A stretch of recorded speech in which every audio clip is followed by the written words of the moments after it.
Alright, good morning everybody. Well, here we are out on the low tide here at the beautiful Abel Tasman. Pretty excited about the day we've got today.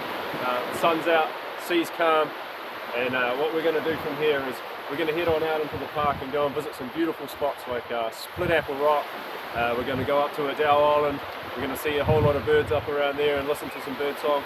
We're going to move on to the north into the park, go to beautiful places like Tipukatia Bay.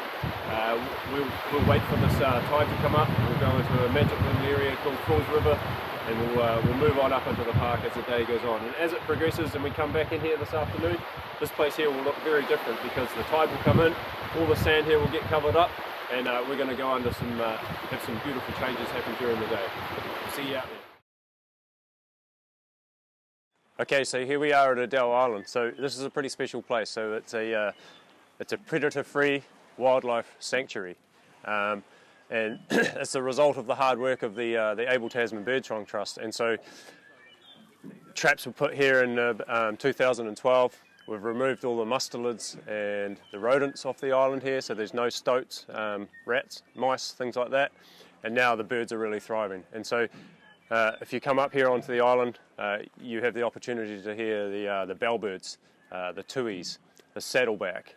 We've got bush robins, we have tomtits, we have wood pigeons, we have all sorts of wildlife on this island here, and yeah, it's a pretty amazing place. And so you can come here in the morning, first thing, the bird song, it's absolutely mind-blowing, and we'll have a little bit of a listen to that right now.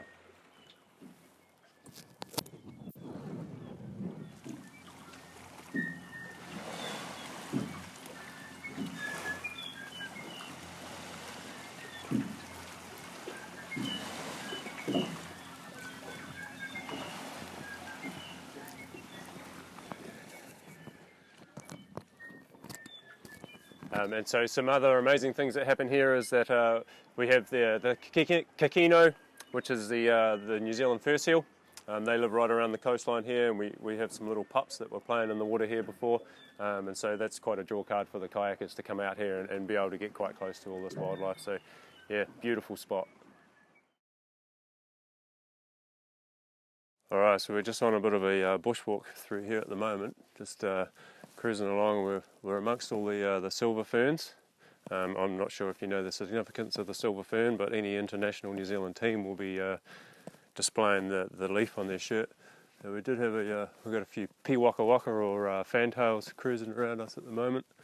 But if you look down here on the ground, this is one thing that the Department of Conservation really don't want in the park, and this is damage from wild pigs, which are an introduced species. So you can see the sort of effect they can have on the bush life, the bush around here.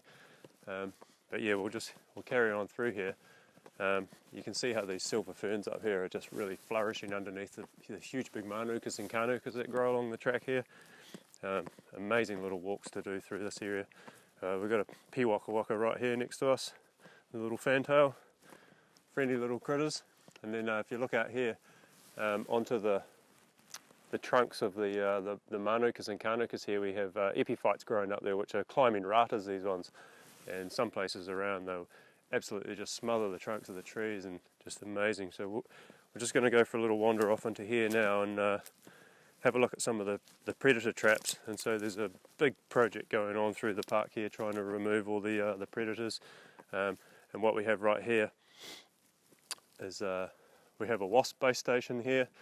So these will be baited up over the summertime, and then right around the side here, this is the new sort of gas-powered electronic traps that are self-setting. And so what that means is that somebody doesn't have to come in here and every day or so check the traps. These ones will just reset themselves, and the stoat or the rat or mouse that gets poisoned or gets hit here with a little pin will just fall onto into the undergrowth here, and a weka will come in and just clean that up and take that away. And yeah, it all sort of just takes care of itself.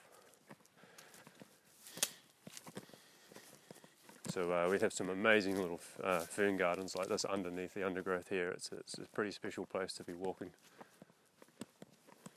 So just making our way back down now, we've got one of the family of wekas that live in the bay here, following us along.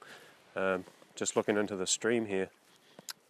This is one of the special little creeks that's it's tannin stained. It looks really like it's quite dead water, but it's just tannin out of the beech trees, which sort of fall down and rot up into the swamp up the back here. But in this creek we have giant cockapoo and banded cockapoo, which are a species of whitebait, and then they come up into these streams and sort of grow, and they can reach quite big sizes of about half a kilo or so, be 30 centimetres long or what. But just at a quick glance, it doesn't really look like there's much going on in the water there, but plenty of life. And because of the swamp in here, we have some kahikatea trees or white pine growing up through here. They love this really swampy land, which is pretty neat. There's not many places around the park that's full of kahikatea.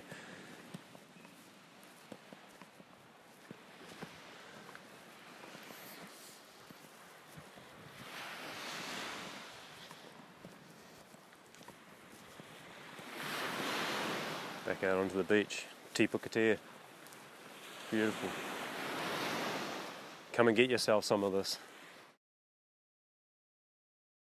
Alright, so we've just come past the front of Sandfly Bay over here and entered Falls River. Up on the hill here we've got some beautiful big northern rata trees which flower in the around November time, but we've got some southern rata just here. Looking lovely, and it's got a beautiful red flower there at the moment. So what we're going to do now is we're going to move our way up and into Falls River, get right up to the swing bridge, and what we'll notice in here is that the bush will change really dramatically. So out here, before the park opened up in 1942, there was a lot of logging done along the coastline here, and so all the big native trees have sort of been taken away and milled and used for building purposes. But as we get up into the bush here further and further, you'll notice the trees start to get larger and larger because no barges or boats would have been able to come in and harvest any trees out of here. And so the forest in the back of here is just pristine. It's amazing, and we'll see that very soon as we get up around this next corner. So we're getting deep into Falls River now, and so if we look up into the bush here, you can just see how it's really started to change. This is all in its natural state, and it's really, really lush. This side of the hill doesn't see a lot of sunlight during the summertime, and if you look up into this big rimu right over here, you can see all the kiki, or the little flax plants growing right up on the top of that host tree there, and even broadleafs growing out 30 metres up off the ground, which they've got no right to be up that high. It's absolutely insane. And this piece of bush through here is just beautiful. It's about as pristine as it gets, really. We can hear the birds. A lot of bird life in here. It is amazing.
So we're just wandering along under the canopy here, and you can see some more of these big silver tree ferns here with the epiphytes growing up them, this climbing rata.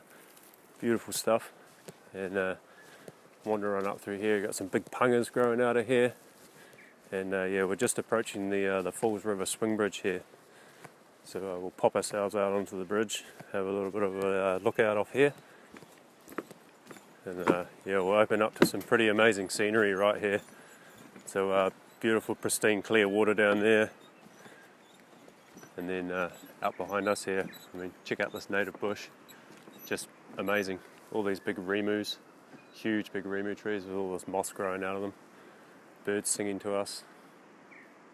Beautiful place. Alright, so we're coming to the end of our tour now. So firstly I'd just like to thank you all for joining us. If you think you liked what you saw here and you would like to see some more, then possibly one day we could turn this into a reality and you could come here and see this in the flesh. And so you can check us out on social media. We're on Facebook and Instagram. Have a look at our website. hopefully one day we can meet you in person, and I'd love to show you around this beautiful place we have here on with the Abel Tasman Eco Tours. So cheers.